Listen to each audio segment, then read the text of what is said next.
اللہ اکبر اللہ اکبر اللہ اکبر لا الہ الا اللہ اللہ اکبر اللہ اکبر وللہ الحمد اللہ اکبر اللہ اکبر اللہ اکبر لا الہ الا اللہ اللہ اکبر اللہ اکبر وللہ الحمد.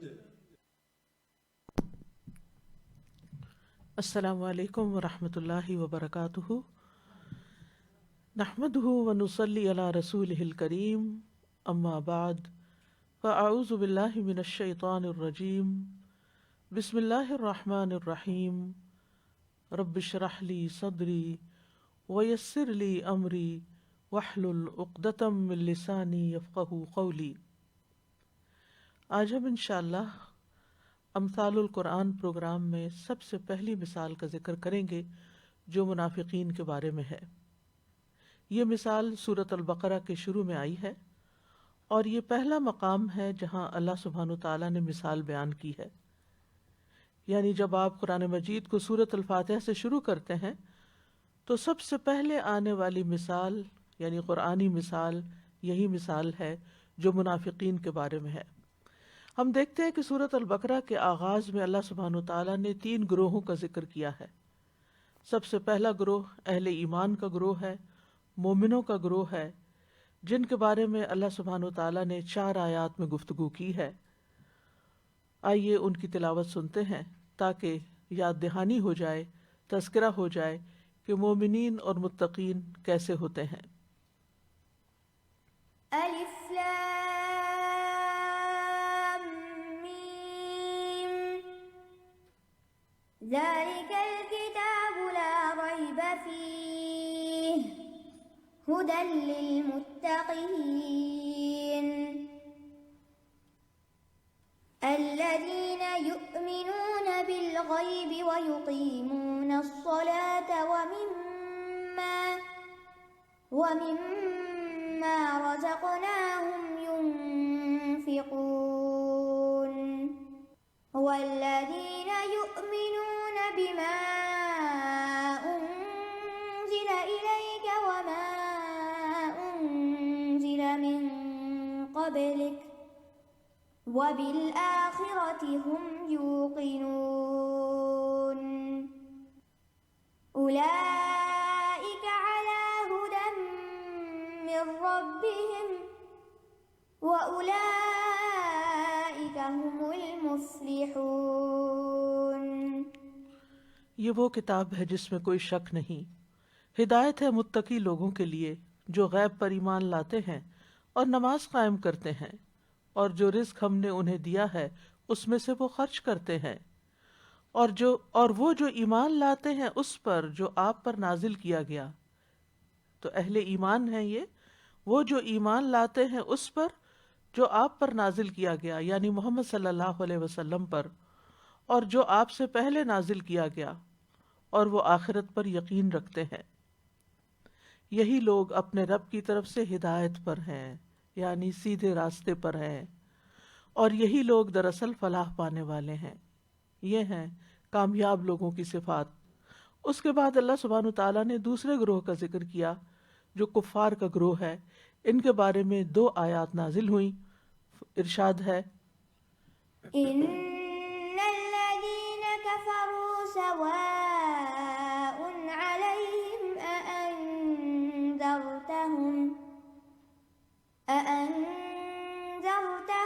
أم لم تنذرهم لا يؤمنون ختم الله على قلوبهم وعلى سمعهم وعلى أبصارهم غشاوة وَلَهُمْ عَذَابٌ عَظِيمٌ.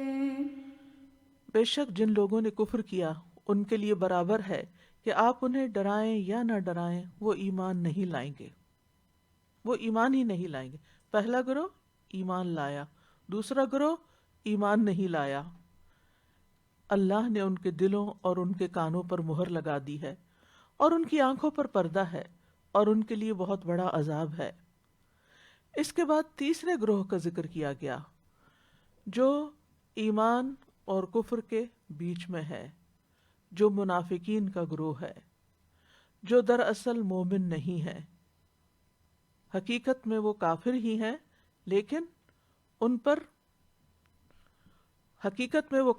ہیں، لیکن بظاہر وہ ایمان کا اظہار کرتے ہیں۔ تو انہی کی مثال آگے اللہ سبحانہ تعالیٰ نے سمجھائی ہے۔ تو اس سے پہلے کہ ہم مثال کی ڈیٹیل میں جائیں، مثال کو اچھی طرح سمجھیں، پہلے ہم ان کے حالات کو دیکھتے ہیں کہ اللہ سبحانہ تعالیٰ ان کے بارے میں کیا فرماتے ہیں۔ فرمایا وَمِنَ النَّاسِ مَن يَقُولُ آمَنَّا بِاللَّهِ وَبِالْيَوْمِ الْآخِرِ وَمَا هُمْ بِمُؤْمِنِينَ، اور لوگوں میں سے کچھ ایسے بھی ہیں جو کہتے ہیں کہ ہم اللہ اور آخرت کے دن پر ایمان لائے، حالانکہ وہ مومن نہیں ہیں۔ يُخَادِعُونَ اللَّهَ وَالَّذِينَ آمَنُوا وَمَا يَخْدَعُونَ إِلَّا أَنفُسَهُمْ وَمَا يَشْعُرُونَ، وہ اللہ کو دھوکہ دیتے ہیں اور ان لوگوں کو جو ایمان لائے، اور نہیں وہ دھوکہ دیتے مگر اپنے ہی آپ کو، اور وہ اس کا شعور بھی نہیں رکھتے۔ فی قلوبہم مرض، ایک اور ان کی بات بتائے گی، ان کے دلوں کا حال، ان کے دلوں کی کیفیت کہ ان کے دلوں میں ایک مرض ہے۔ فزادہم اللہ مرضا، تو اللہ نے ان کے مرض کو اور زیادہ کر دیا۔ وَلَهُمْ عَذَابٌ أَلِيمٌ بِمَا كَانُوا يَكْذِبُونَ، اور ان کے لیے دردناک عذاب ہے اس لیے کہ وہ جھوٹ بولتے ہیں۔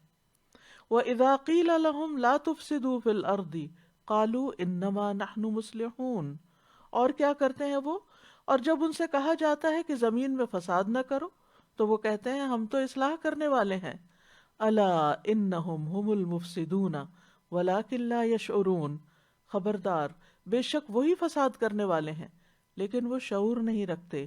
گویا منافقین فساد کو اصلاح کہتے ہیں اور پھر فساد کرتے ہوئے ان کو احساس بھی نہیں کہ وہ کتنا غلط کر رہے ہیں، شعور سے خالی ہیں۔ وَإِذَا قِيلَ لَهُمْ آمِنُوا كَمَا آمَنَ النَّاسُ قَالُوا أَنُؤْمِنُ كَمَا آمَنَ السُّفَهَاءُ أَلَا إِنَّهُمْ هُمُ السُّفَهَاءُ وَلَكِنْ لَا يَعْلَمُونَ، اور جب ان سے کہا جاتا ہے ایمان لاؤ جس طرح لوگ ایمان لائے ہیں تو کہتے ہیں کیا ہم ایمان لائیں جس طرح بے وقوف ایمان لائے ہیں؟ خبردار یقیناً وہ خود ہی بے وقوف ہیں لیکن وہ جانتے نہیں ہیں۔ تو گویا ایمان لانے والے ان کی نگاہوں میں بے وقوف ہیں، یہ بھی ان کی ایک عقل کا فساد ہے۔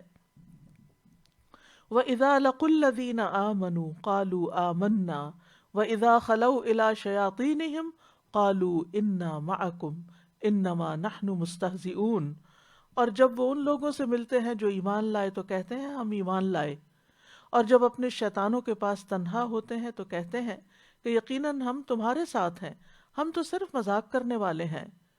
تو گویا یہ ہے ان کا وہ دھوکہ جو اہل ایمان کو دیتے ہیں کہ ان کے سامنے ان کے بن کے دکھاتے ہیں اور غائبانہ طور پر ان کا مذاق اڑاتے ہیں۔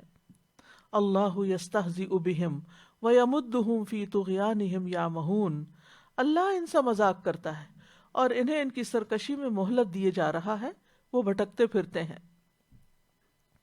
اولئک الذین اشتروا الضلالۃ بالہدی فما ربحت تجارتہم وما كانوا مہتدین، یہی وہ لوگ ہیں جنہوں نے ہدایت کے بدلے گمراہی خریدی تو نہ ہی ان کی تجارت فائدہ مند ہوئی اور نہ ہی وہ ہدایت پانے والے تھے۔ وما كانوا مہتدین، تو جن لوگوں کے یہ حالات ہوں، جن کے یہ ٹریٹس ہوں، جن کی یہ صفات ہوں، ان کے بارے میں اللہ سبحانہ تعالیٰ نے دو مثالیں بیان کی کہ ان کا حال مزید واضح ہو جائے۔ تو فرمایا مثلہم، مثلهم كمثل الذي استوقد نارا فلما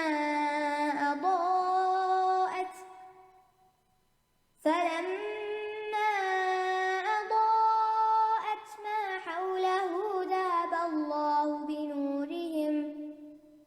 ذهب الله بنورهم وتركهم في ظلمات لا يبصرون۔ صم بكم عمي فهم لا يرجعون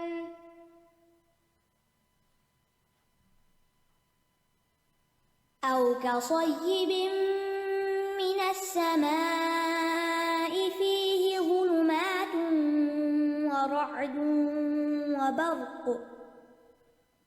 وبرق يجعلون أصابعهم في آذانهم من الصواعق حذر الموت والله محيط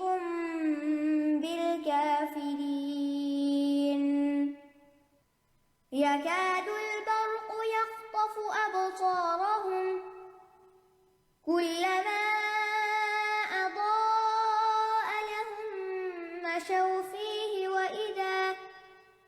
وإذا أظلم عليهم قاموا ولو شاء الله لذهب بسمعهم وأبصارهم إن الله على كل شيء قدير. ان کی مثال اس شخص کی طرح ہے جس نے آگ جلائی، پھر جب آگ نے اس کے ماحول کو روشن کر دیا تو اللہ ان کا نور لے گیا اور انہیں اندھیروں میں چھوڑ دیا، وہ دیکھ نہیں پاتے، بہرے ہیں، گنگے ہیں، اندھے ہیں، پس وہ نہیں لوٹتے. یا ان کی مثال آسمان سے اترنے والی زوردار بارش کی طرح ہے جس میں اندھیرے ہیں اور گرج اور چمک ہے. وہ کڑاکوں کے باعث موت کے ڈر سے اپنی انگلیاں اپنے کانوں میں ڈال لیتے ہیں، اور اللہ کافروں کو گھیرنے والا ہے. قریب ہے کہ بجلی ان کی آنکھوں کی روشنی اچک لے جائے، جب بھی وہ ان کے لیے روشنی کرتی ہے تو وہ اس میں چل پڑتے ہیں، اور جب ان پر اندھیرا چھا جاتا ہے تو وہ کھڑے رہ جاتے ہیں. اور اگر اللہ چاہتا تو ان کی سماعت اور ان کی بصارت کو لے جاتا، بے شک اللہ ہر چیز پر خوب قدرت رکھنے والا ہے. مومنوں کے بارے میں 4 آیات میں بات کی گئی، کفار کے بارے میں 2 آیات میں بات کی گئی، اور منافقین کے بارے میں 13 آیات میں بات کی گئی ہے. یہ 13 آیات منافقین کے اوصاف اور حالات کے بارے میں وارد ہوئی ہیں. اللہ سبحانہ تعالیٰ نے ان کے بارے میں طویل گفتگو اس لیے کی ہے کہ ان کی حقیقت کو کھول کے بیان کرنا بڑا ضروری ہے، کیونکہ منافقت ایک چھپا ہوا روگ ہے. منافقت دل کے اندر ہوتی ہے. منافقت کا بعض اوقات انسان کو خود بھی نہیں پتہ چلتا، اور دوسروں کو تو کچھ نشانیاں یا علامات ہی نظر آتی ہیں، لیکن اصل میں کچھ کہہ نہیں سکتے. یعنی آپ کسی انسان کو منافق کہہ نہیں سکتے کیونکہ آپ کو نہیں پتا کہ وہ اندر سے کیا ہے. تو اس لیے اللہ سبحانہ تعالیٰ نے بہت ڈیٹیل کے ساتھ یہ ساری بات وضاحت کے ساتھ بتائی تاکہ انسان اپنا جائزہ بھی لے اور ایسے لوگوں سے محتاط بھی رہے، ان کی کمپنی سے محتاط رہے، ان کی صحبت سے محتاط رہے کہ کہیں ان کے اثرات انسان پر نہ پڑیں اور انسان کے ایمان کو خطرہ لاحق نہ ہو جائے. اس لیے یہ جاننا بے حد ضروری ہے. تو ان کے اوصاف کے آخر میں اللہ تعالیٰ نے حسی اور ظاہری طور پر 2 مثالیں بیان کی ہیں اور حقیقت حال کھول دی. پہلی مثال آگ سے ہے، مثلہم کمثل الذی استوقد نارا، اور دوسری مثال پانی سے متعلق ہے، او کصیب من السماء فیہ ظلمات ورعد وبرق. اسی لیے علماء ان کو ناری اور مائی مثال کہتے ہیں. ناری مثال اور مائی مثال، اردو والا مائی نہیں، عربی کا ماء سے مائی. آگ روشنی کا مواد ہے اور پانی زندگی کا، یعنی روشنی کی بنیاد آگ ہے اور زندگی کی بنیاد پانی ہے. اور اللہ سبحانہ تعالیٰ نے جس وحی کو آسمان سے اتارا ہے وہ دلوں کی زندگی پر اور ان کو روشن کرنے پر مشتمل ہے. یعنی جو وحی آتی ہے وہ انسانوں کے دلوں کو روشن کرتی ہے، اور اسی طرح جو پانی ہے وہ زندگی کا سبب ہے. یعنی ایک چیز انسان کی زندگی کا باعث ہے اور ایک انسان کی روح کی زندگی کا باعث ہے. ایک عمومی زندگی کا باعث اور ایک روحانی زندگی کا باعث. یہ وہی جو قرآن ہے اس میں نور ہے اور اس میں دلوں کی زندگی کا سامان ہے. یہی وجہ ہے کہ اللہ سبحانہ تعالیٰ نے وحی کا نام روح رکھا ہے قرآن مجید میں. سورۃ الشورى میں آتا ہے وَكَذَلِكَ أَوْحَيْنَا إِلَيْكَ رُوحًا مِّنْ أَمْرِنَا, اور اسی طرح ہم نے آپ کی طرف اپنے حکم سے ایک روح کی وحی کی. اور اللہ تعالیٰ نے وحی کا نام نور بھی رکھا ہے, یعنی یہ روح بھی ہے اور نور بھی ہے. تو اب ہم پہلی مثال کی وضاحت دیکھتے ہیں. اللہ تعالیٰ فرماتے ہیں مثلہم یعنی صفتہم. ہم نے پڑھا تھا امثال کی وضاحت میں کہ امثال کی ایک قسم ہوتی ہے جس میں وصف بیان کیا جاتا ہے. تو یہاں منافقین کا وصف بیان کیا جا رہا ہے. مثلہم, ہم سے مراد ضمیر منافقین کی طرف لوٹ رہی ہے. ان منافقین کی جن کی اوپر بہت سی علامات بیان کی گئی ہیں, ان کی مثال کمثل الذی, اس شخص کی مثال کی طرح ہے, استوقد, جس نے جلائی, نارن, آگ. استوقد کا عمومی معنی اوقد کیا گیا ہے, یعنی آگ جلائی. پھر سوال یہ پیدا ہوتا ہے کہ اس کو استوقد کیوں کہا گیا جبکہ بات اوقد سے بھی پوری ہو سکتی تھی. تو عربی زبان کا ایک قاعدہ ہے کہ جب کسی فعل کے اندر حروف کا اضافہ ہو جاتا ہے تو معنی کے اندر تاکید پائی جاتی ہے, یعنی واقعی جلائی. تو اس میں سین اور تا زائد ہیں, استوقد.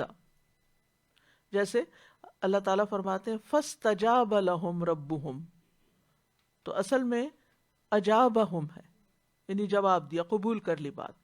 اسی طرح استبان الامر, یہ بان الامر یعنی معاملہ واضح ہو گیا. ٹھیک ہے, تو یہ باب تاکید میں سے ہے کہ اوقد کو استوقد کہا گیا ہے, یعنی اس نے خوب روشن کی, یعنی اچھی طرح روشن کر لی, پوری طرح روشن کر لی. اور اسی طرح جیسے کہ آپ جانتے ہیں کہ استوقد جو ہے یہ باب استفعال بھی ہے, جس میں طلب کا معنی کیا جاتا ہے, یعنی کسی چیز کو طلب کرنا. جیسے استغفر, تو اس نے بخشش طلب کی. تو استوقد نارن کا مطلب ہے کسی اور سے مطالبہ کیا کہ وہ اس کے لیے آگ جلا دے. اندھیرا ہے, وہ اس کے لیے آگ جلا دے. یا کسی دوسرے سے ایسی چیز مانگی کہ جس کے ساتھ وہ خود آگ جلا لے. ٹھیک ہے, یعنی جلائی اس نے خود لیکن ایندھن کسی سے لیا, تو استوقدہ ہو گیا, یعنی کسی سے لے کے آگ جلائی. مراد یہ کہ یہ شخص اندھیرے میں تھا, اسے آگ کی سخت ضرورت تھی, تو اس نے کسی کی مدد سے آگ روشن کر لی. یعنی یہ آگ اس کے پاس تیار نہیں تھی, موجود نہیں تھی. تو الذی استوقد نارا.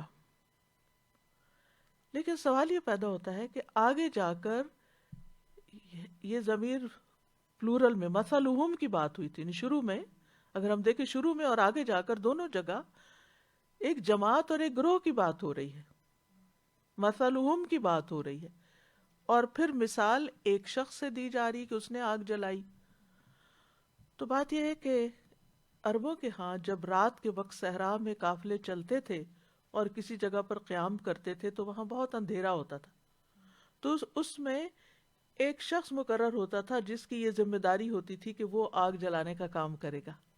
تو اس شخص سے مثال دی گئی, حالانکہ وہ ساری قوم کے لیے یا جتنے لوگ اس کے قافلے کے اندر ہوتے تھے ان سب کے لیے وہ آگ جلانے یا روشنی کرنے کا بندوبست کرتا تھا.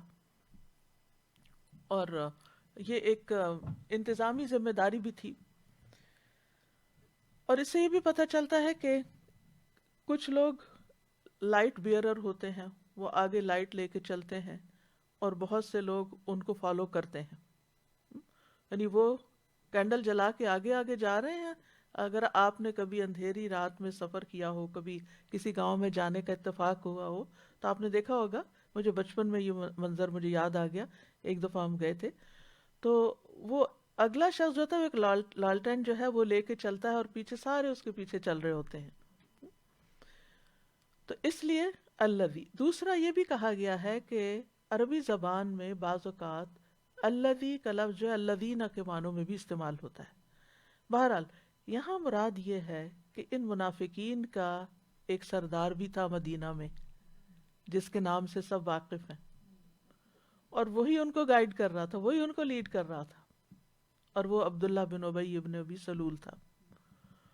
اور جو وہ کہتا تھا باقی سب لوگ اسی کی مانتے تھے، جس کی مثال آپ جنگ احد میں دیکھتے ہیں کہ عبداللہ بن ابی نے ناراض ہو کر کہ ہماری بات نہیں سنی گئی، اپنے ساتھیوں کو جو 300 کے قریب تھے جنگ میں ساتھ جانے سے روک دیا، اور وہ سارے اس کی بات مان کے پیچھے رہ گئے.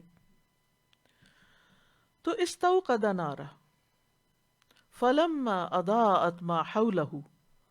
پھر جب اس آگ نے اس کے ماحول کو روشن کر دیا، یعنی جس نے آگ جلائی اس کے ماحول کو اور اس کے ذمے جو کام تھا وہ پورا ہو گیا، ہر طرف روشنی ہو گئی. عبداللہ بن ابی نے اسلام قبول کیا تو اس کے پیچھے باقی لوگوں نے بھی اسلام قبول کر لیا، ماحول روشن ہو گیا. لیکن کیا ہوا؟ ذہب اللہ بنورہم. اللہ ان سب کا نور لے گیا. نور سے مراد روشنی ہے جو کہ کسی روشن چیز کے لیے ہوتی ہے، اور یہ نار سے ماخوذ ہے. آگ کے اندر دو چیزیں ہوتی ہیں، ایک احراق اور ایک اشراق. احراق ہوتا ہے جلانا، اشراق ہوتا ہے روشن کرنا. یعنی آگ دو کام کرتی ہے، جلاتی بھی اور روشنی بھی دیتی ہے. ٹھیک ہے، تو یہاں پر وہ جب جلا رہی تھی، آگ جل رہی تھی، آگ اس نے جلائی، آگ جل پڑی، ہر طرف روشنی ہو گئی. تپش بھی تھی اور روشنی بھی تھی، دونوں چیزیں تھی. اور صحرا میں سردیوں کی رات میں اور عام طور پہ گرمیوں میں آپ دیکھیں کہ راتیں ٹھنڈی ہوتی ہیں، تو انہیں تپش بھی ملی اور روشنی بھی ملی. پھر کیا ہوا کہ یکا یک اللہ سبحانہ تعالیٰ نے اس آگ کی روشنی لے لی، روشنی چلی گئی. اب باقی کیا رہ گیا؟ تپش، اس کی حرارت ہی رہ گئی، تکلیف دہ چیز ہی رہ گئی. اور جب ایسے اندھیرے میں تپش والی چیز ہو، وَتَرَكَهُمْ فِي ظُلُمَاتٍ، اور ان کو اس نے اندھیروں میں چھوڑ دیا، اب ان کے پاس آگ جلانے کا، روشنی لینے کا کوئی ذریعہ نہیں رہا. اور ظلمات کا لفظ جو ہے ظلمت کی جمع ہے، کئی اندھیرے ہیں. رات کا اندھیرا بھی تھا کیونکہ روشنی کے لیے تو آگ رات کو ہی جلائی جاتی ہے. دن میں روشنی کے لیے آگ نہیں جلائی جاتی، کس کے لیے جلائی جاتی؟ تپش حاصل کرنے کے لیے، کچھ پکانے کے لیے. تو رات کا اندھیرا بھی تھا، پھر اس ماحول کا اندھیرا تھا، خاص طور پر جب فضا میں بادل ہوں تو اور بھی اندھیرا ہوتا ہے، ورنہ تو ستاروں کی کچھ نہ کچھ روشنی ہوتی ہے. تو اندھیروں پر اندھیرا تھا. اور تیسرا وہ سخت اندھیرا جو لائٹ کے اچانک چلے جانے سے ہو جاتا ہے، یعنی وہ شدید اندھیرا ہوتا ہے. ایک اندھیرا ہوتا ہے نا جس سے آپ مانوس ہو چکے ہوتے ہیں، اس میں آپ کی آنکھیں اور کھل جاتی ہیں، آپ کو کچھ نہ کچھ نظر آنے لگتا ہے، یعنی کوئی نہ کوئی سینس کر لیتے ہیں آپ. لیکن رات بھی اندھیری، بادل بھی، اوپر سے جو لائٹ تھی وہ بھی چلی گئی. اب آپ اندازہ لگا سکتے ہیں کہ اندھیرے کا عالم کیا ہے.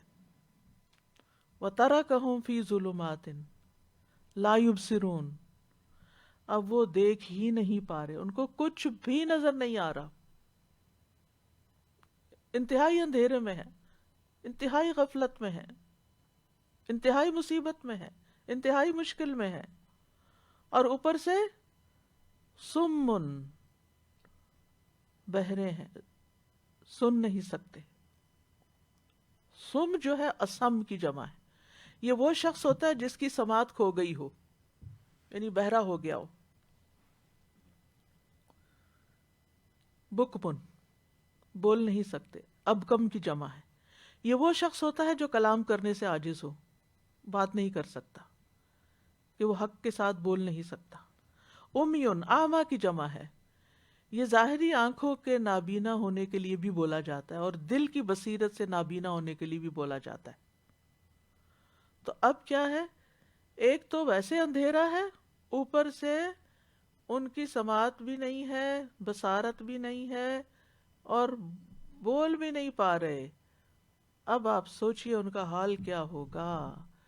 اگر وہ ایک قدم بھی بڑھائیں گے تو جلتی آگ پہ، جلتے انگاروں پہ، وہ انگارے جن کی روشنی چلی جاتی ہے اور وہ راکھ کے اندر ہوتے ہیں، وہ کتنے خطرناک ہوتے ہیں. وہ نظر نہیں آتے، لیکن اگر اس پہ پاؤں پڑ جائے آپ کا تو اللہ اکبر. اب ان کا حال یہ ہے کہ بالکل اندھیروں میں ہے، اندر بھی اندھیرے ہیں، باہر بھی اندھیرے ہیں. فہم لا یرجعون، اب یہ کبھی بھی اسلام کی طرف نہیں لوٹیں گے، نہ یہ توبہ کریں گے، نہ وہ نصیحت حاصل کریں گے. اب آپ اندازہ لگا سکتے ہیں کہ منافقت کتنی شدید چیز ہے، جس میں کیونکہ دیکھنے کے لیے انسان کو باہر کی روشنی بھی چاہیے ہوتی ہے اور آنکھ کی روشنی بھی چاہیے ہوتی ہے. اگر ان دو روشنیوں میں سے ایک چلی جائے تو کیا ہوتا ہے، انسان نہیں دیکھ سکتا.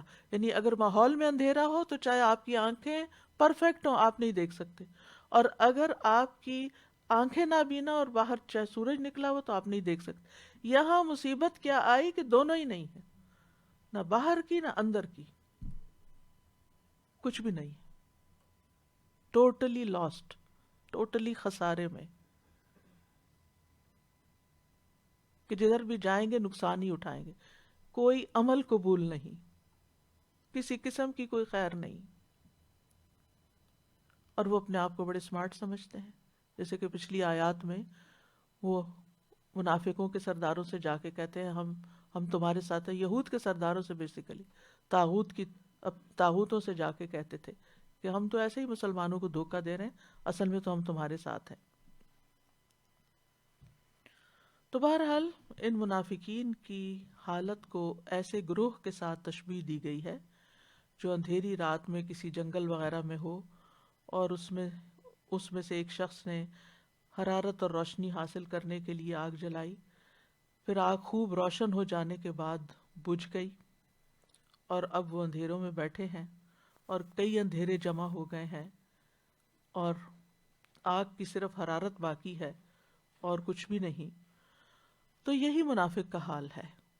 یہ دنیا میں کفر، شرک اور نفاق کے اندھیروں میں ادھر ادھر بھٹک رہے ہیں، اور آخرت میں قبر کے اندھیرے اور حشر کے اندھیرے اور جہنم کے اندھیرے، ان سب میں گھرے ہوئے ہوں گے. نعوذ باللہ من ذالک. اور احساس بھی نہیں ہے، شعور بھی نہیں ہے کہ وہ کس طرف بھاگے جا رہے ہیں.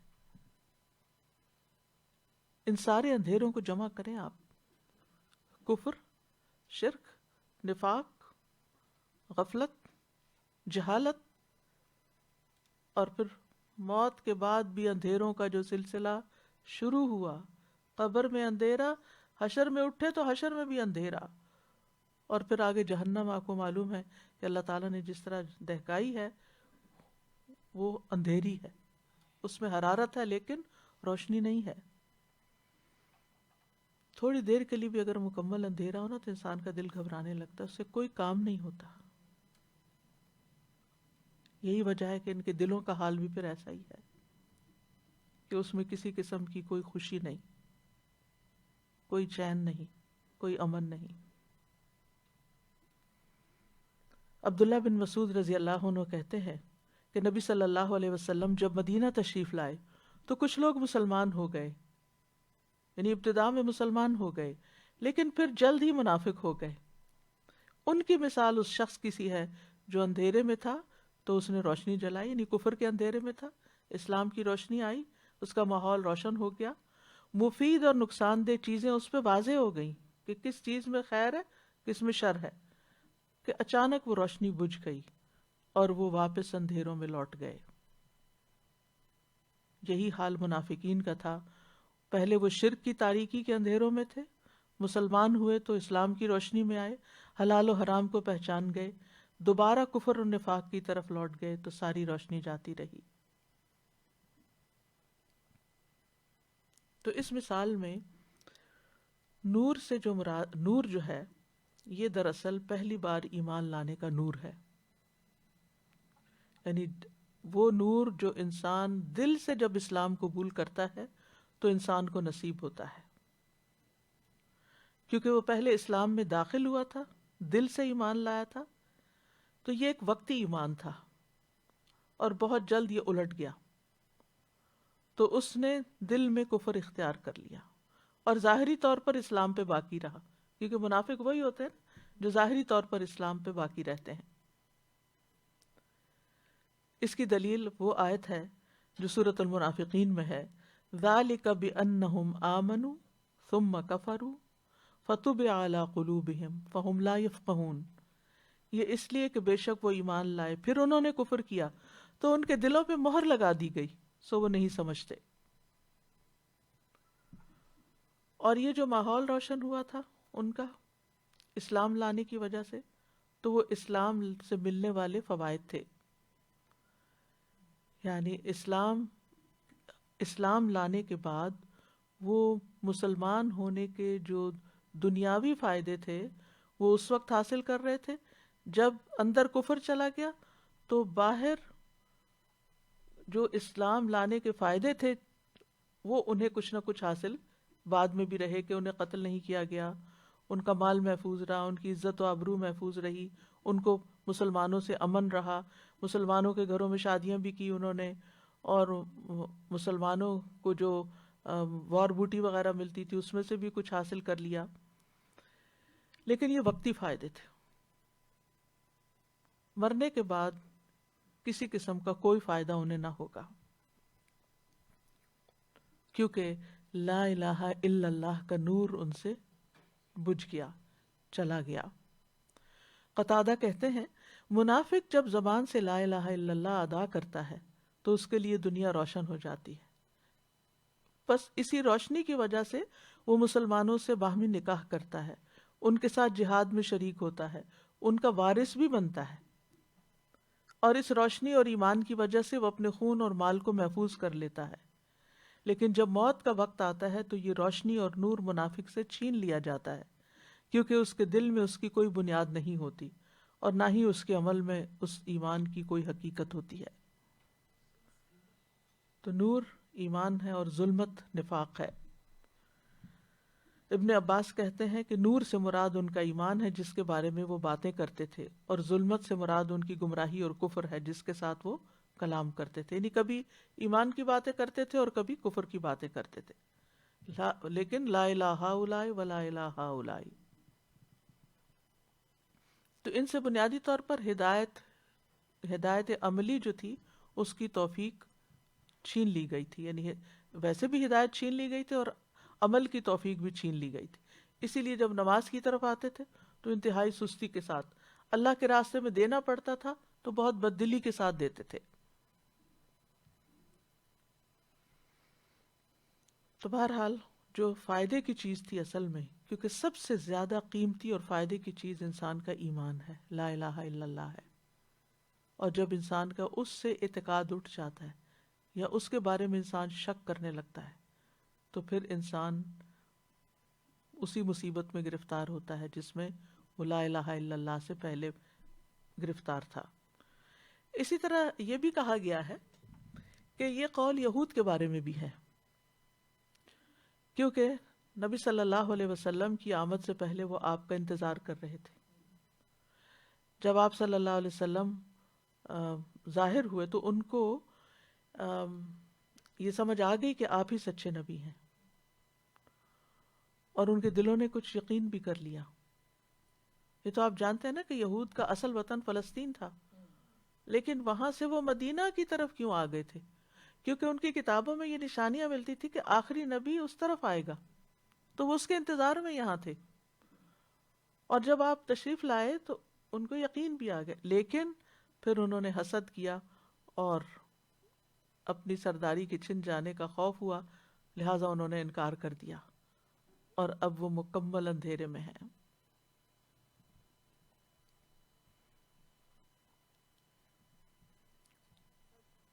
جی ہاں، سوال کیجیے۔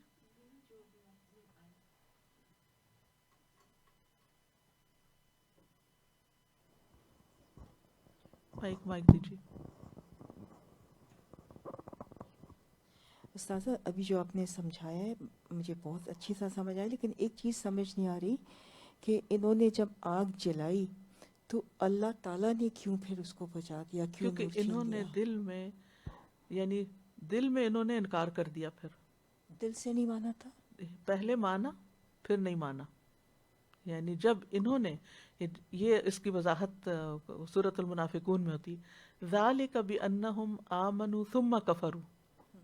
پہلے ایمان لائے تھے لیکن جب کفر کیا اور پھر دل کے اندر کفر تھا، اوپر اوپر سے اسلام کا اظہار کرتے تھے، تو اللہ سبحانہ تعالیٰ نے ان کے ساتھ یہ معاملہ کیا. تو اللہ تعالیٰ ان کا نور لے گیا، ان سے ہدایت کی توفیق چھین لی. پکا ایسا کر دیا پکا بس ہمیشہ پھر کے لیے۔ کفر میں، یعنی کہ ان کو اسی حالت میں چھوڑ دیا، سخت ترین اندھیرے میں ہمیشہ کے لیے بھٹکنے کے لیے چھوڑ دیا. جزاک اللہ۔ یعنی اللہ سبحانہ تعالیٰ کسی پر ظلم نہیں کرتا، اور وہ بلا وجہ کسی کا نور نہیں لیتا، بلا وجہ کسی کا نور نہیں لیتا، بلا وجہ کسی سے نیکی کا موقع نہیں چھینتا.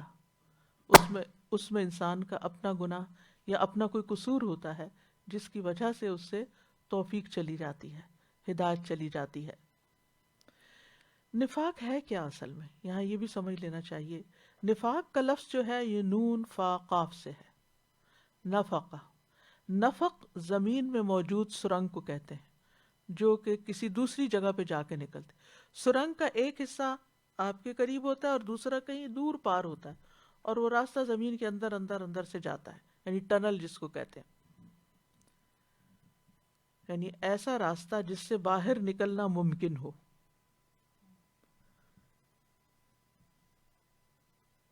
ایک قول یہ ہے کہ ان کو منافق کا نام اس لیے دیا گیا کیونکہ وہ جنگلی چوہے کی طرح ایک خفیہ راستہ بناتا ہے جو لوگوں سے مخفی ہوتا ہے. جنگلی چوہا اپنے خفیہ راستے میں، جسے النافقہ کہتے ہیں، داخل ہوتا ہے.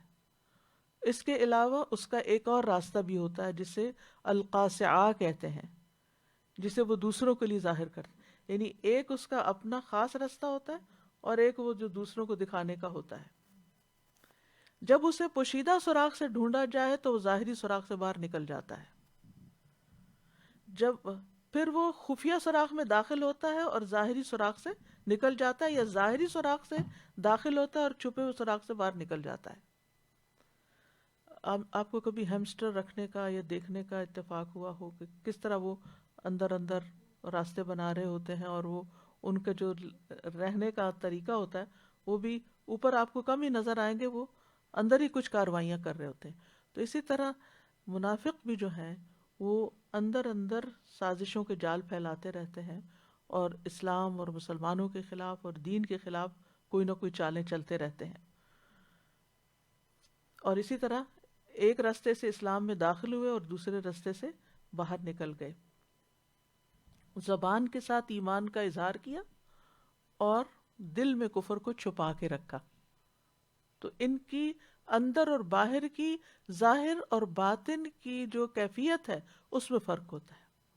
یعنی ظاہر میں کچھ ہوتے ہیں، باطن میں کچھ ہوتے ہیں. حذیفہ بن یمان سے منافق کے بارے میں پوچھا گیا تو انہوں نے کہا، منافق ایسا شخص ہے جو اسلام کا اظہار تو کرتا ہے لیکن اس پہ عمل نہیں کرتا، یعنی اپنی زندگی کو اسلام کے مطابق نہیں لاتا. اور اس کو علماء نے عملی نفاق بھی کہا ہے.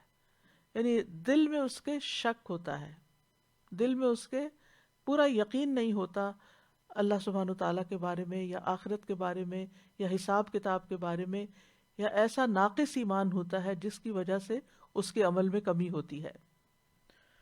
تو اس مثال سے کئی باتیں سمجھ میں آتی ہیں. سب سے پہلی بات تو وہی کہ اللہ سبحانہ تعالیٰ ظاہری اور حسی چیزوں کی مثالیں عقلی اور معنوی چیزوں کے ساتھ بیان کرتے ہیں تاکہ انسان اچھی طرح ان کو سمجھ لے. یا جو چیزیں انسان کو ظاہر نہیں ہوتی، اس کے صرف سوچ میں ہوتی ہیں یا اس کے دل میں ہوتی ہیں، ان کو اللہ تعالیٰ کسی ایسی حسی چیز کے ساتھ بیان کرتے ہیں کہ جو جس سے بات واضح ہو جاتی ہے. جہاں تک نور کا تعلق ہے تو نور کے بارے میں ہمیں قرآن مجید میں کئی آیات سے رہنمائی ملتی ہے کہ نور ہے کیا، کیونکہ ذہب اللہ بنورہم ہے نا، اللہ ان کا نور لے گیا. تو سب سے پہلی بات تو یہ کہ نور کا جو منبع اور سورس ہے وہ اللہ کی ذات ہے. اللہ نور السماوات والارض، اللہ آسمانوں اور زمین کا نور ہے. رسول اللہ صلی اللہ علیہ وسلم جب تہجد کے لیے کھڑے ہوتے تو یہ دعا پڑھا کرتے تھے، اللہم لک الحمد انت نور السماوات والارض ومن فیہن. اے اللہ تیرے ہی لیے سب تعریف ہے، تو آسمانوں اور زمین اور ان میں موجود تمام مخلوق کا نور ہے. یعنی ہر ایک کو جو رہنمائی ملی ہے وہ تیرے سے ہی ملی ہے. مثلا ایک چیونٹی کو دنیا میں کیا کرنا ہے، کیا میں نے اور آپ نے سکھایا اس کو، یا وہ خود سے خود سیکھیے؟ تو نور ہدایت اس کی بھی ایک ہدایت ہے، الذی خلق کل شیء ثم ہدا. تو یہ ہدایت کا نور جو ہے یہ اللہ ہی کی طرف سے آیا ہے. پھر اللہ سبحانہ و تعالیٰ کا کلام یعنی قرآن مجید بھی نور ہے. سورۃ المائدہ میں آتا ہے قد جاءکم من اللہ نور وکتاب مبین، بے شک تمہارے پاس اللہ کی طرف سے ایک نور اور واضح کتاب آئی ہے، جس کے ساتھ اللہ ان لوگوں کو جو اس کی رضا کے پیچھے چلے سلامتی کے راستوں کی طرف ہدایت دیتا ہے، اور انہیں اپنے حکم سے اندھیروں سے روشنی کی طرف نکالتا ہے، اور انہیں سیدھے رستے کی طرف ہدایت دیتا ہے. کعب بیان کرتے ہیں قرآن کو لازم پکڑ لو، کیونکہ قرآن عقل کی تیزی، حکمت کی روشنی اور علم کا سرچشمہ ہے. یعنی اس سے بھی نور ہدایت ہمیں ملتا ہے. اللہ کا دین بھی نور ہے. تو ذہب اللہ بنورہم، اللہ ان سے نور لے گیا، یعنی ان کا دین اسلام وہ لے گیا ان سے، تو وہ مسلمان نہیں رہے اب منافق. ٹھیک ہے. قرآن مجید میں اللہ کے اس نور یعنی دین کے لیے لفظ جو استعمال ہوتے ہیں سورۃ الصف میں آتا ہے یریدون لیطفئوا نور اللہ بافواہہم واللہ متم نورہ ولو کرہ الکافرون. وہ چاہتے ہیں کہ اللہ کے نور کو اپنی پھونکوں سے بجھا دیں، اور اللہ اپنے نور کو پورا کر کے رہنے والا ہے اگرچہ کافروں کو کتنا ہی ناگوار کیوں نہ ہو. تو اللہ کا دین بھی نور ہے، اللہ کی شریعت نور ہے. رسول اللہ صلی اللہ علیہ وسلم نے فرمایا میں تمہیں روشن شریعت پر چھوڑ رہا ہوں جس کی رات بھی اس کے دن کی طرح روشن ہے، جس کی رات بھی اس کے دن کی طرح روشن ہے. یعنی بالکل واضح ہدایات ہیں ہمارے دین میں. پھر اللہ سبحانہ و تعالیٰ اپنے دوستوں کو اندھیروں سے نور کی طرف لاتا ہے. یعنی اللہ تعالیٰ ایمان والوں کو اندھیروں سے نکال کے نور کی طرف لاتا ہے. اللہ ولی الذین آمنوا یخرجہم من الظلمات الی النور. اللہ ایمان والوں کا دوست ہے، وہ انہیں اندھیروں سے نکال کر نور کی طرف لاتا ہے. اور وہ لوگ جنہوں نے کفر کیا ان کے دوست باطل معبود ہیں، طاغوت ہیں، وہ انہیں روشنی سے نکال کر اندھیروں میں لاتے ہیں. تو آپ دیکھیے کہ اگر ایک لیڈر غلط رستہ اختیار کر لیتا ہے تو فالوور بھی اس کے پیچھے بھٹک جاتے ہیں. اسی لیے طاغوت کا لفظ سرکش لیڈرز کے لیے بھی استعمال ہوتا ہے کہ جو کثیر تعداد کو اپنے پیچھے گمراہ کر لیتے ہیں. انبیاء کے ذریعے اللہ تعالیٰ اندھیروں سے روشنی کی طرف لوگوں کو لاتے ہیں. سورۃ ابراہیم میں آتا ہے وَلَقَدْ أَرْسَلْنَا مُوسَىٰ بِآيَاتِنَا أَنْ أَخْرِجْ قَوْمَكَ مِنَ الظُّلُمَاتِ إِلَى النُّورِ. اور بلا شبہ یقیناً ہم نے موسیٰ کو اپنی نشانیاں دے کر بھیجا کہ اپنی قوم کو اندھیروں سے روشنی کی طرف نکالیں. پھر اسی طرح رسول اللہ صلی اللہ علیہ وسلم کے بارے میں آتا ہے رسولا یتلو علیکم آیات اللہ مبینات لیخرج الذین آمنوا وعملوا الصالحات من الظلمات الی النور. ایک ایسا رسول جو تمہیں اللہ کی واضح آیات پڑھ کر سناتا ہے تاکہ ایمان لانے والوں اور نیک عمل کرنے والوں کو تاریکیوں سے نکال کر روشنی کی طرف لائے. اسی طرح ایمان بھی نور ہے، ایمان بھی نور ہے. ابن عباس کہتے ہیں زنا کرتے ہوئے اس زانی سے ایمان کا نور اٹھا لیا جاتا ہے. اسی طرح جسے ہدایت مل جائے وہ نور پر ہے. افمن شرح اللہ صدرہ للاسلام فہو علی نور من ربہ، تو کیا وہ شخص جس کا سینہ اللہ نے اسلام کے لیے کھول دیا، سو وہ اپنے رب کی طرف سے ایک روشنی پر ہے۔ تو منافقین کا حال ایسا کیوں ہوا؟ کیونکہ انہوں نے کفر اختیار کیا، لہٰذا ان کا نور چھن گیا۔ تو کفر، انکار اللہ کا، اس کے رسولوں کا، اس کی کتابوں کا، آخرت کا، یہ ایسی چیز ہے جس کے بعد انسان کے اوپر ہدایت کی راہ گم ہو جاتی ہے، کیونکہ جب اس کا ٹرسٹ ہی نہیں رہا، نہ اللہ پر، نہ اس کے رسول پر، نہ اس کی کتاب پر، پھر وہ ہدایت کہاں سے حاصل کرے گا؟ پھر اس کو رہنمائی کہاں سے ملے گی؟ اور پھر اس کو عمل کی قوت کہاں سے ملے گی؟ جتنا جتنا یقین پختہ ہوتا جاتا ہے، اتنا اتنا انسان کا عمل بہتر ہوتا جاتا ہے۔ اور جہاں تک اندھیروں کا تعلق ہے تو 3 بڑے اندھیرے ہیں، ایک جہالت کا اندھیرا، ایک کفر کا اندھیرا، اور ایک نافرمانی کا اندھیرا۔ جہالت کا اندھیرا دور ہوتا ہے علم سے۔ جاہل انسان بالکل نابینا انسان کی طرح ہوتا ہے، اس کو نہیں پتا ہوتا کدھر جانا ہے، کوئی اور اس کو لیڈ کرتا ہے، لے کے جاتا ہے۔ اسی طرح کفر کی تاریکی ایمان کی روشنی سے ہی دور ہوتی ہے، اور جہاں تک فسق یا نافرمانی کی تاریکی ہے تو یہ اطاعت سے دور ہوتی ہے۔ یعنی جہالت کے مقابلے میں علم، کفر کے مقابلے میں ایمان، اور نافرمانی کے مقابلے میں اطاعت اور استقامت۔ ایمان روشنی ہے اور منافق کے پاس یہ روشنی نہیں ہوتی، اور اس روشنی کے مختلف درجات بھی ہیں، جیسے مومنوں کے درجات ہوتے ہیں اور اندھیروں کے بھی درجات ہیں۔ اس مثال کے اندر آپ نے دیکھا کہ نور مفرد استعمال ہوا اور ظلمات جمع استعمال ہوا ہے۔ اہل علم کہتے ہیں کہ حق کا راستہ ایک ہی ہوتا ہے، سیدھا راستہ ایک ہی، سچائی ایک ہی ہے، صراط مستقیم ایک ہی ہے، اللہ تک پہنچنے کا راستہ ایک ہی ہے، اور اس کے بغیر جب تک اس راستے پہ آپ نہ چلو آپ اللہ تک نہیں پہنچ سکتے، جبکہ باطل کے راستے بہت سارے ہیں۔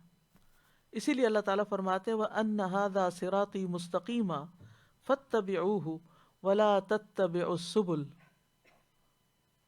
اور یہ کہ بے شک یہی میرا سیدھا راستہ ہے، اس پہ چلو اور دوسرے راستوں پہ نہ چلو، یعنی سیدھا راستہ نہ چھوڑو۔ تو جب انسان کی زندگی میں ایمان آتا ہے، نور قرآن آتا ہے، اطاعت کا نور آتا ہے، تو نہ صرف یہ کہ انسان کا باطن روشن ہو جاتا ہے، انسان کا ظاہر بھی روشن ہو جاتا ہے، وہ نور اس کے چہرے پر بھی آتا ہے، وہ نور اس کو ہر مشکل میں امید دلاتا ہے۔ ایسا انسان مایوسی کی زندگی نہیں بسر کرتا، وہ اللہ پہ توکل رکھتا ہے، اللہ سے اچھی امید رکھتا ہے۔ مومن کے ہر حال میں خیر ہوتی ہے، اس کو تکلیف پہنچتی ہے وہ صبر کرتا ہے، وَالصَّبْرُ ضِيَاءٌ، صبر بھی روشنی ہے، اور اگر اس کو اچھی کوئی نعمت ملتی ہے تو وہ شکر کرتا ہے، اور شکر سے جو اس کو خوشی ملتی ہے تو یہ بھی ایک روشنی ہے۔ تو نور کے ملنے سے انسان کی بے چینی اور بے قراری ختم ہو جاتی ہے، انسان تحفظ محسوس کرتا ہے، امن محسوس کرتا ہے۔ نور کی وجہ سے مومن کا کردار اور سیرت بھی روشن ہوتی ہے، وہ نہ صرف یہ کہ خود رہنمائی حاصل کرتا ہے، وہ دوسروں کے لیے رہنمائی کا ذریعہ بن جاتا ہے۔ مومن نہ صرف یہ کہ خود خیر سمیٹتا ہے، وہ دوسروں کے لیے خیر عام کرتا ہے، وہ ہر ایک کے لیے خیر خواہ ہوتا ہے، وہ دوسروں کے سامنے بھی ان کا خیر خواہ ہے اور ان کی بیک پر بھی ان کا خیر خواہ ہوتا ہے، کیونکہ فَهُوَ عَلَى نُورٍ مِّن رَبِّهِ۔ اس کے برعکس اندھیرے کے نقصان کیا ہوتے ہیں کہ انسان کو پریشانی اور خوف ملتا ہے۔ أَوَمَنْ كَانَ مَيْتًا فَأَحْيَيْنَاهُ وَجَعَلْنَا لَهُ نُورًا يَمْشِي بِهِ فِي النَّاسِ كَمَنْ مَثَلُهُ فِي الظُّلُمَاتِ لَيْسَ بِخَارِجٍ مِّنْهَا۔ کیا وہ شخص جو مردہ تھا پھر ہم نے اسے زندہ کیا اور اس کے لیے ایسی روشنی بنا دی جس کی مدد سے وہ لوگوں میں چلتا پھرتا ہے. تو مومن نور ایمان کے ساتھ دنیا میں رہتا ہے، اس کو ہوپ ہوتی ہے، امید ہوتی ہے، اور اس کی زندگی چاہے مشکلات میں گھری بھی ہو پھر بھی پرسکون ہوتی ہے. لیکن منافق کو روشنی کا فائدہ نہیں ہوا، کیونکہ فلما اضاءت ما حولہ، جب اس نے اپنا ماحول روشن کر دیا، زندگی حرکت میں آئی، تو ان کا ایمان چلا گیا. ذہب اللہ بنورہم، ان کی روشنی چلی گئی اور حرارت رہ گئی اور تپش رہ گئی. یہاں ایک اور چیز بھی یاد رکھیے کہ نور اور ضیاء دونوں لفظ اس آیت میں استعمال ہوئے ہیں. فلما اضاءت ما حولہ ذہب اللہ بنورہم، اس نے ماحول کو روشن کیا اور اللہ ان کا نور لے گیا. یہ نہیں کہا اللہ ان کا ضوء لے گیا، بلکہ نور لے گیا. مطلب یہ ہے کہ جو ضیاء ہوتا ہے نا، وہ نور سے روشنی حاصل کرتا ہے. جیسے سورج، چاند جو ہے، والقمر ضیاء قرآن میں آتا ہے نا کہ چاند کو روشن بنایا، تو چاند جو ہے اس کی اپنی روشنی نہیں، وہ روشنی لیتا ہے. تو اس ماحول میں روشنی نہیں تھی، آگ جلانے سے روشنی ہوئی، لیکن اللہ نور لے گیا. یہ کیسے ہوا؟ یہ کیوں ہوا؟ یعنی اللہ سبحانہ و تعالی نے ان سے توفیق بھی لے لی، ہدایت بھی لے لی، ایمان لے لیا، اور ان کا ساتھ چھوڑ دیا. اللہ کی معیت ختم ہو گئی. ٹھیک ہے، یعنی اصل جو سورس تھا ضیاء کا بھی، وہی چلا گیا. کیونکہ قرآن مجید میں آتا ہے ان اللہ مع المتقین، ان اللہ واللہ مع الصابرین. تو جو منافق ہوتا ہے نا، اس کو یہ معیت حاصل نہیں ہوتی، اللہ کا ساتھ نصیب نہیں ہوتا، انسیکیور ہوتا ہے، اللہ کی تائید نہیں ہوتی اس کے ساتھ، اس کو صبر کی توفیق نہیں ہوتی، اس کو شکر کی توفیق نہیں ہوتی، وہ محسن نہیں ہوتا، احسان کی توفیق نہیں ہوتی. اچھا، اسی طرح آپ دیکھیے کہ اس نے تو نار جلائی تھی، اللہ نور لے گیا. نار نہیں لے گیا، نور لے گیا.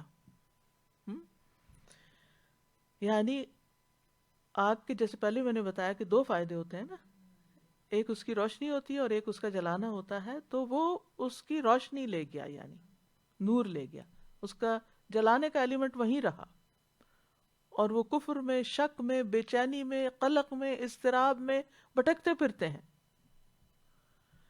اب سوال یہ پیدا ہوتا ہے کہ اتنی کھول کے یہ مثال اللہ تعالیٰ نے ہمیں کیوں سمجھائی ہے؟ اس میں ہمارے لیے کیا سبق ہے؟ ہمارے لیے سبق یہ ہے کہ جب ہمیں قرآن سے ہدایت ملے، ہمیں اللہ نے بچپن سے اسلام اور ایمان کی توفیق دی، تو ہمیں اس پر استقامت اختیار کرنی چاہیے، اس سے منحرف نہیں ہونا چاہیے.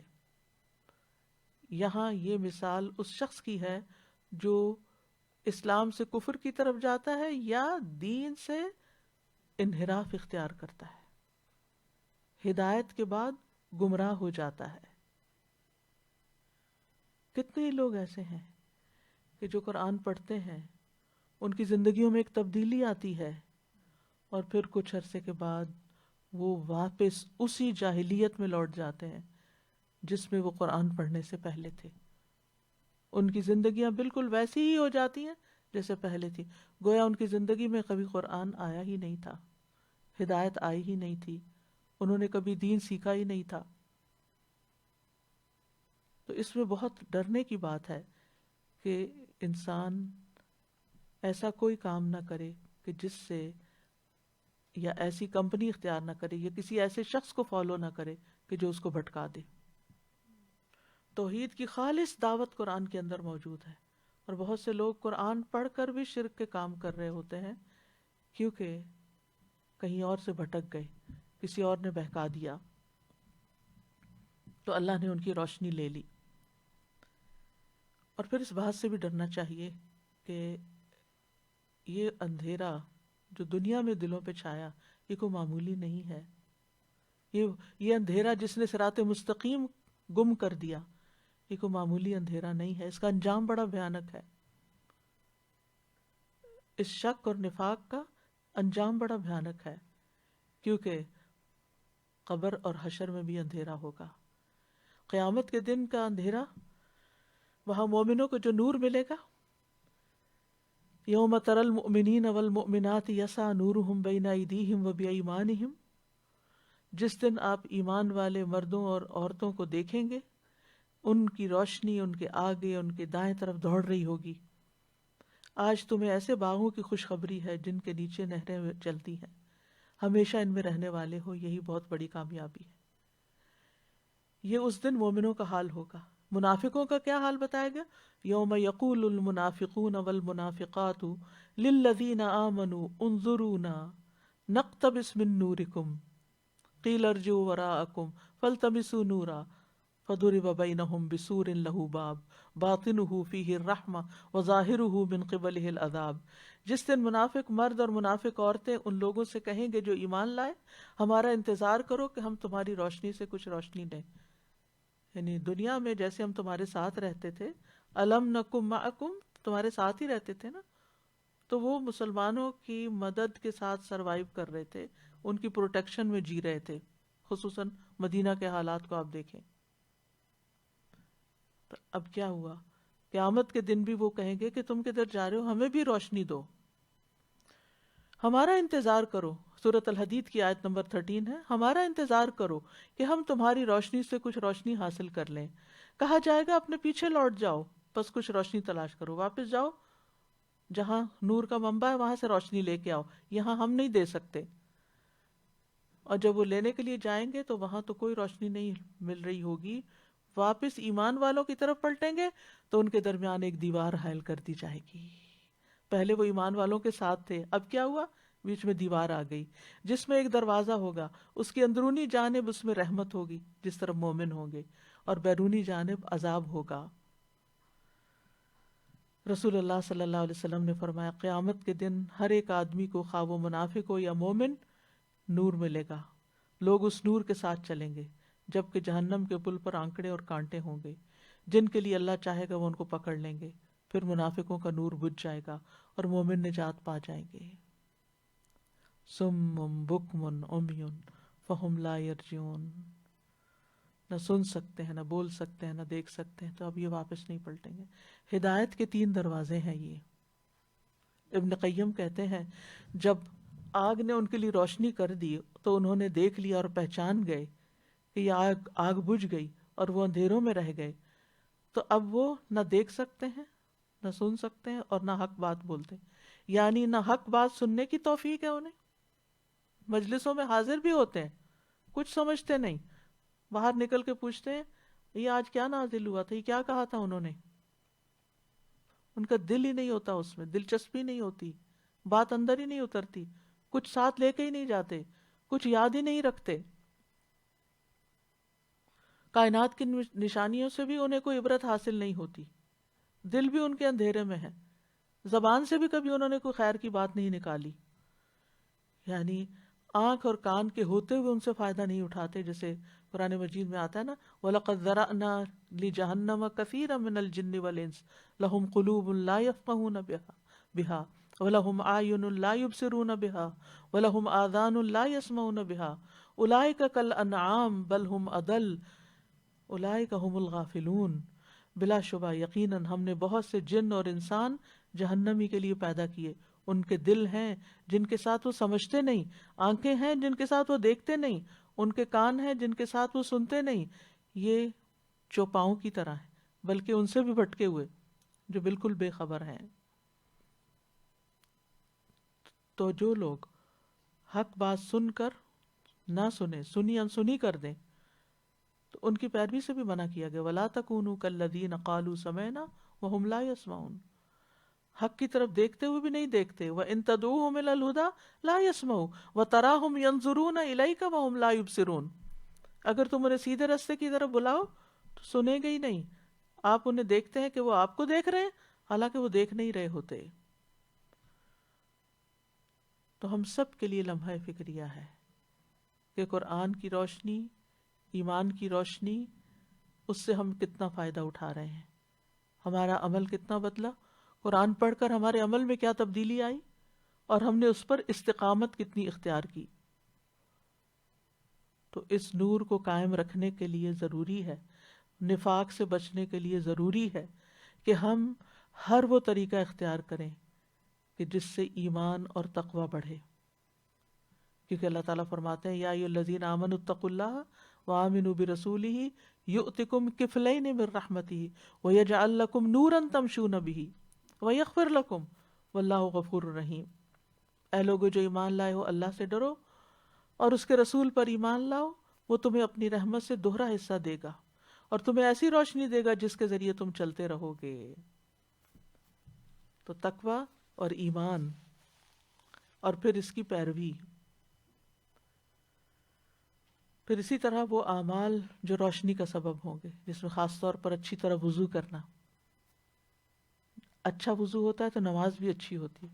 قیامت کے دن اہل ایمان کے وضو کے اعضاء چمکیں گے، وہ ان کے لیے روشنی پیدا کریں گے۔ پھر 5 نمازوں کی پابندی، رسول اللہ صلی اللہ علیہ وسلم نے فرمایا جو شخص اس کی یعنی نماز کی پابندی کرے گا تو یہ اس کے لیے قیامت کے دن روشنی، دلیل اور نجات کا باعث بنے گی، اور جو پابندی نہیں کرے گا تو اس کے لیے روشنی، دلیل اور نجات کا سبب نہیں بنے گی۔